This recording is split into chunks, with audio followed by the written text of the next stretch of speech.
Hello, my brilliant home buyers and sellers. This is Faryal. I cannot believe that the year 2023 is coming to an end, and what a year it has been for all of us, but mostly for our real estate markets. Today's market update is going to be a special one. So we're going to start, as we always do, first to go over the numbers for the month of November, and then we are going to do a detailed review starting from the month of January up until now for the real estate market. We're going to talk about the economic factors, how they performed throughout the year. We're going to also take a look at the government policies and what made it to the news. And at the end, I'm going to share some of the predictions that are being made for the real estate market in 2024. Now, this is going to be my last market update for the year, and I am super thrilled and excited to review the whole year with you guys, and I cannot wait. So let's get right into it. First, the numbers. November was yet another slow month for the GTA real estate market. We saw a decline of 6% in the home sales year over year that were recorded at 4,236. That was, of course, due to the high borrowing cost and the economic uncertainties. But what I saw that starting September up until now, sales were pretty steady, staying in and around 4,000 in the last 3 months. Now, when it comes to new listings, we saw that they were up year over year by 16.5%, which is a little bit unusual for this time of the year. However, in the last 3 months, we saw a peak in September, which is very common, of course, when the fall market starts, and that's how the real estate cycle is. After that, we started to see a slow decline month over month. Now, days on the market stayed pretty much the same. So if you have a home that is listed right now, it can take you anywhere from a month or just over a month. However, I did see that some homes were selling faster, but you have to keep in mind there can be several factors that can contribute to that, right? I mean, first can be your location, where you are, the type of home you have. Maybe it's a little bit cheaper than the other type of homes, and also how you are using your pricing strategy to strategically place it in the market. And as a seller, if you are open to be a little bit more flexible with the buyers. Now, let's talk about the months of inventory. But we saw that it definitely went up comparing to last year. In November, our months of inventory was sitting at just 1.7. However, this year we are sitting at 2.4. But I believe we still have a long way to go to really keep up with the demand that we have. Our average home prices saw just a minor jump. It's really minor, but I have to mention year over year, they went up by 0.3%. Month over month, however, the prices did drop by 3.88%. First, let's see what our supply and demand did for the year 2023 along with the economic factors. So first, we're going to take a look at the big elephant in the room that we always worry about is the interest rate. So I am right now at the Bank of Canada website, and I just want to do a quick review what really happened to the interest rate starting beginning of this year, which is in January, we were sitting at 4.5. There was an increase from December, and then we saw that March, April, there was a pause, and that's when the market really picked up, and we saw tons of activity, and we saw the prices went up. As usual, there was more demand, competition among buyers. We were seeing multiple offers. And then the Bank of Canada decided to increase it again to push that demand down. Increase the interest rate to push that demand down. So we saw there was 2 interest rate hikes, one in June, one in July. And then we saw that September, October, and December, they decided to pause the interest rates. Next, I'm going to show you a graph that is showing the relationship between the inflation rate and the Bank of Canada together. In front of me is the average inflation rate and bank rate in Canada from January 2018 to October 2023. However, we're only going to take a look at just the recent years, and I want to show you the relationship between those two and how we saw and when exactly we saw when the inflation really took off. So we're seeing that it's pretty much, close to 2.4% in the past years. We were really sitting at low. In April, the Bank of Canada rate was 0.5, inflation was 1.2. I mean, this is all good, of course. Then we saw that the inflation started to take an upward trend, and then it just kept on going up because money was so cheap in the market at that time. The interest rate was sitting at 0.5. We, of course, saw that the inflation rate started to kick upwards, and it went really high right at 5, and it hit 5.1. That's when in January 2022, that's when we started to see that it's time to raise the interest rates and bring the inflation down. So by, I would say, March 2022, we saw that the interest rates started to go up, and inflation it kept on going higher and higher, and it really peaked in June 2022, where the inflation was sitting at 8.1%, and our Bank of Canada rate was at 1.75. And then after that, the Bank of Canada started to raise interest continuously, and they kept on going up. And then that's when the inflation started to go down. And then at one point, we saw at 5.2, inflation rate was sitting at 5.2 February 2023, which is this year, when the interest rates were at 4.75. That's when it really started to come down. But of course, we were not done then, right? So the ultimate goal of inflation rate is to be at 2%. So we saw that the Bank of Canada decided to keep increasing the interest rates and to tackle. At one point, we did reach in June 2023 2.8, which was a great number for our inflation. However, we saw that there was again an uptake, and I think that was also the pause of interest rate I was mentioning previously in Bank of Canada, how we saw that the March, April was pretty hot months. And then that's when they decided to raise the interest rate to bring the market demand down. And then we saw that the inflation rate went up a little bit higher, 4%, and then eventually it came down to 3.1% in October. And the Bank of Canada is now slowly, pausing their interest rates as well. So overall, throughout the year, what we notice happening is that as soon inflation would go down just a little bit, the Bank of Canada will decide to hold the interest rate to see what happens and to encourage more people to enter the market and have more economic growth. However, as soon the Bank of Canada holds that interest rates, we start seeing more activity in the housing market, which of course we saw back in April and May. Exactly what happened. 3 times the Bank of Canada decided to pause the interest rate. We saw influx of buyers coming in that definitely drove the prices up again, and also the demand. Now, further up, then the Bank of Canada would decide to increase the interest rate to hold that demand down and lower the market activity. And we saw that we were in that loop for quite some time.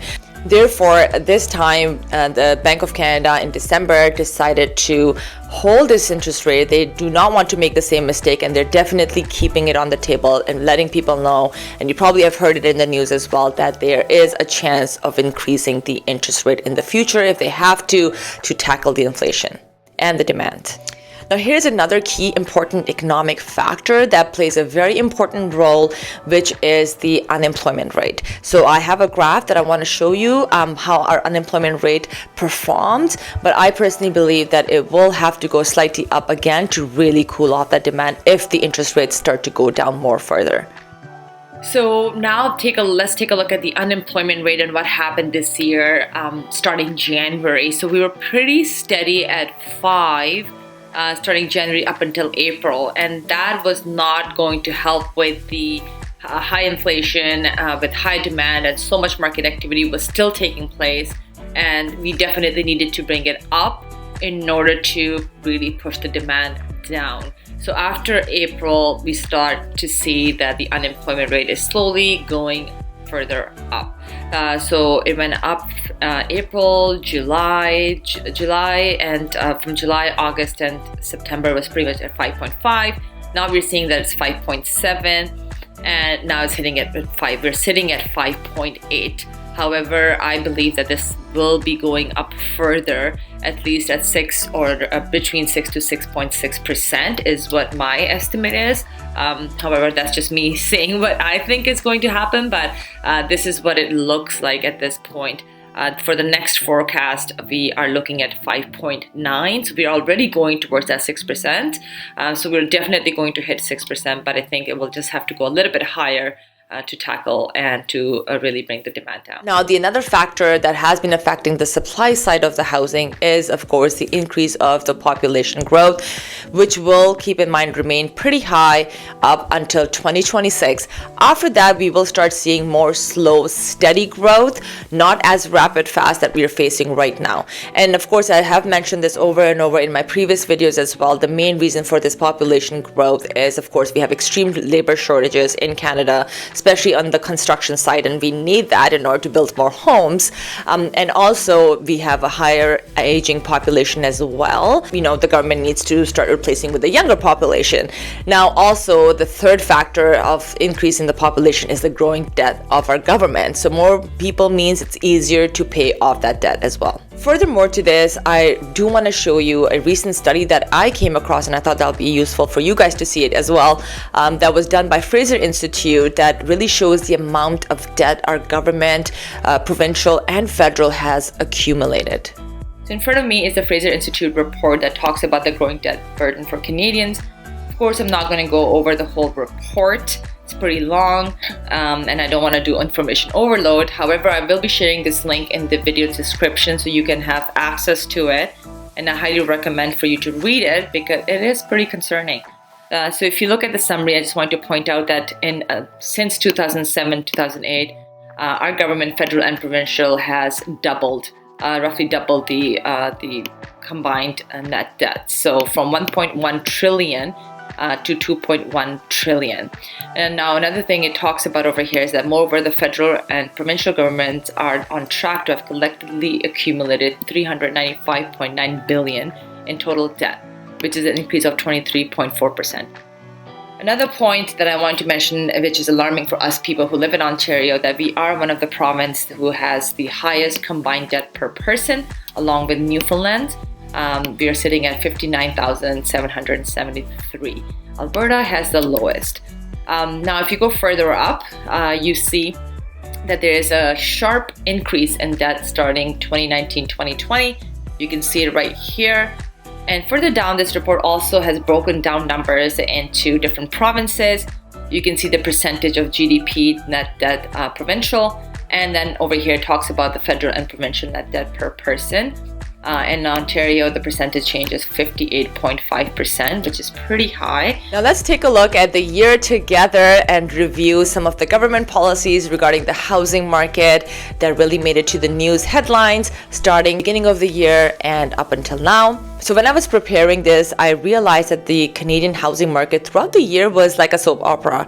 There was a twist and turn at every corner. So let's dive in. This is what happened in the month of January. The year 2023 in January started with 3 new rules. Number 1 was the anti-flipping tax rules, where if you owned a property less than 12 months and you flipped it, you will be taxed on the profits you make on it. Then we had the Toronto's vacant home tax. And number 3 was that some home buyers will no longer be able to purchase homes. In Canada, of course, there were some exceptions to that rule. What we saw in the month of February. Moving on to February, we saw a new report issued by Building Industry and Land Development Association along with the Federation of Rental Housing Providers of Ontario, which talks about GTA rental housing supply gap to double over the next 10 years and also underlines the need for our more purpose-built rentals, which is definitely a concern for all of us living in Ontario.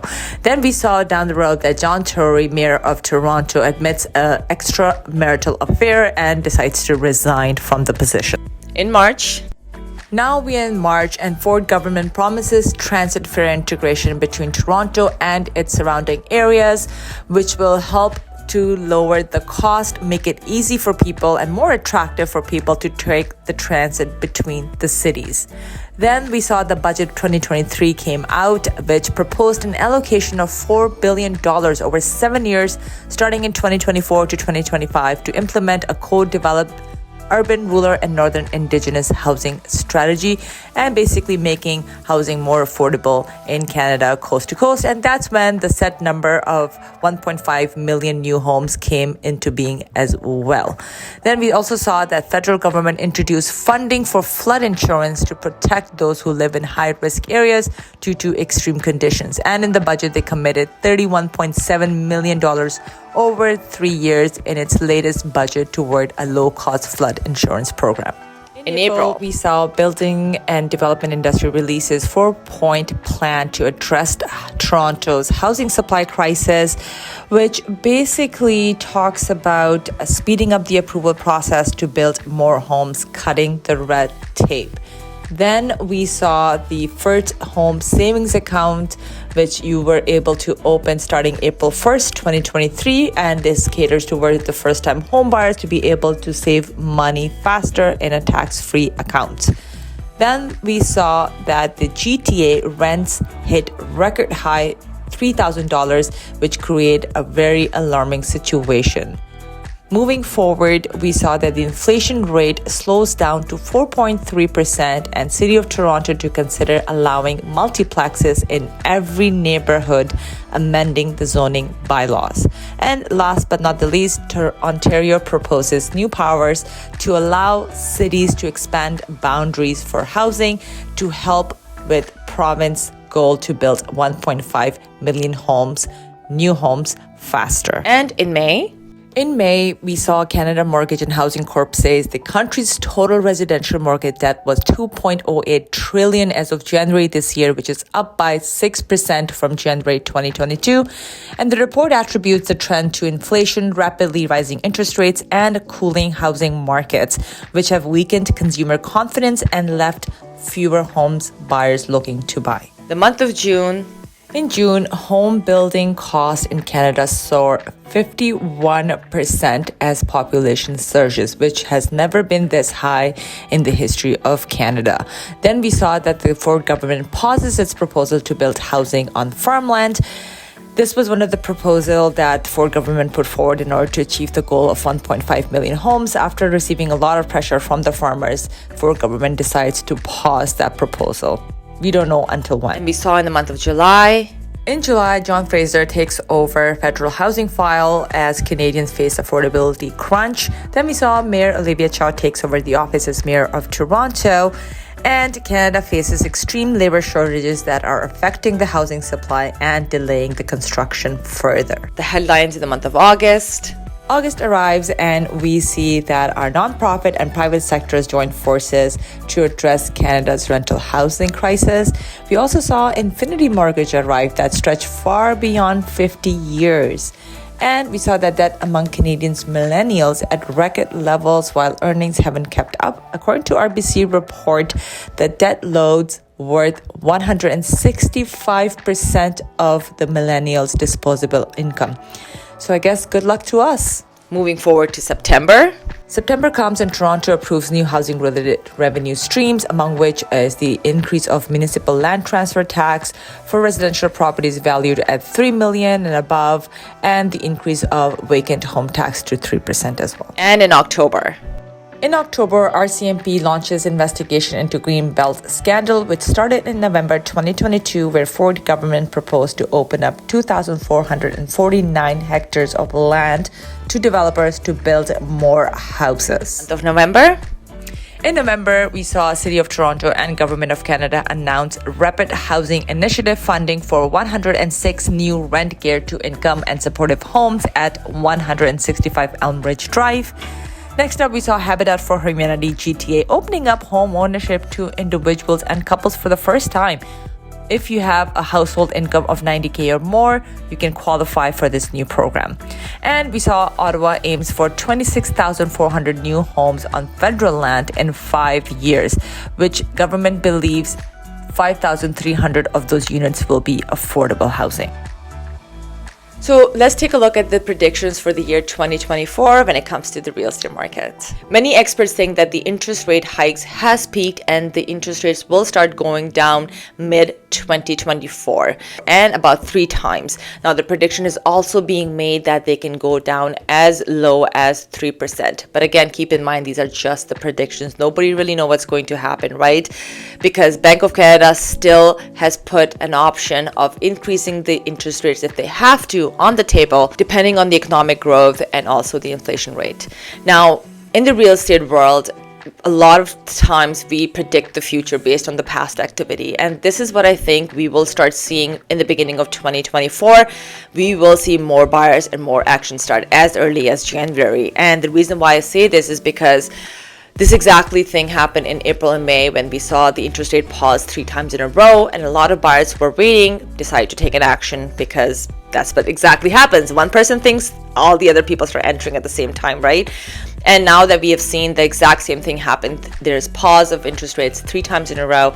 But of course, we will not see more activity right now. It's the holiday season, but I believe a lot of people who are waiting on the sidelines will jump in and come in to the market in January. However, I will also keep in mind that will increase the competition among the buyers and will put an upward pressure on the pricing of homes. The fact still remains that the supply is pretty low, and our new homes that are being built, the pace is extremely slow as well. So supply demand is still pretty off. Here you have it. That's your predictions for next year. If you find value in it, please give it a thumbs up. Wishing you this holiday season filled with love, but most importantly with peace, because peace of mind is priceless. I hope you take out this time to spend with your friends and family and relax. This is Frayal signing out.